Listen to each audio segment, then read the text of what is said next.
Welcome guys. Alright, today we are back with the e46. So we occasionally see this guy on the channel. Today is going to be one of those days.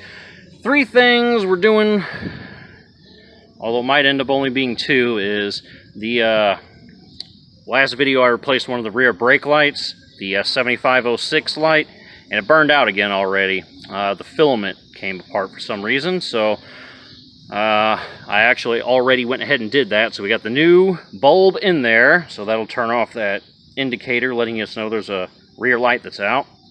We're also doing brakes, front brakes, because last time, well, hell, we can even get in here to see. So that's about how much pad we got left. And not quite a 1/4 of an inch, maybe a little more than 1/8 of an inch. If we go in here where our wear indicator is, we can see she's getting pretty close, boys. Pretty close.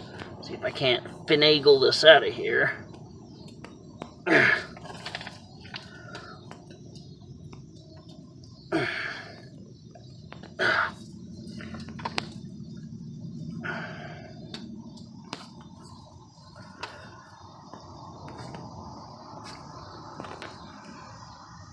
Alright, maybe not. I think I can get it. Maybe with my needle noses. Alright, man, that thing was really stuck in there. Alright, got the brake sensor loose. As you can see in there, we got not much pad left to work with. Not much at all. Okay. So now that we're there, we're going to go ahead and see if I can get you it. Probably not so well. Alright, so over in here, there's a little cap that comes off, and then you're going to have to stick your, this is a 7, yes, your 7 Allen key in here, and then bust these 2 bolts loose and pull this spring off. So I'll go ahead and do that, and we'll be right back.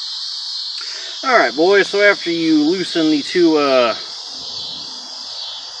Allen bolts, this is the fruit of our labor. Pad number 1, this is the one that had the brake sensor set in there.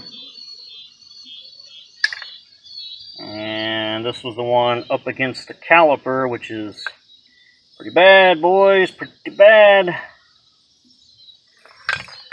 At most, this pad's about as thick as the backing. And here's our nice new ones. A lot more life, like 3 times the thickness here. So we got a good long while to go before we run out of meat. One thing interesting though, let's see if these have it. They do not. If you look at these old ones, see, it's got that little metal clip there, so it actually has its own little wear indicator that if you would not have had the electric wear indicator, it would eventually start screeching, but that's pretty thin. It would have gotten down to the bone. And actually, this pad looks almost like it's kind of separated from the backing. It's alright. I got my caliper propped up here, so what we're going to do now is take one of our old pads and our C-clamp, and we're going to loosen the brake fluid reservoir. And then we're going to compress the piston back inside, and we're going to put the new pads on, put this in, and put our new sensor or wherever the hell I set it. I set it down somewhere. Maybe it's still in the trunk. I saw it earlier, though. I'll grab that wherever the hell I put it, and we'll put the new sensor on, put the new pads on, and then we'll be road ready on this side. Alright, so we got the new sensor plugged in here. And notice we got a massive gap now before we get to the rotor. Got to fish through here, through there, and we're getting ready to plug that connector into the one that's attached to the car. So let's put my spring here to hold this caliper in place, or this pad in place against the caliper.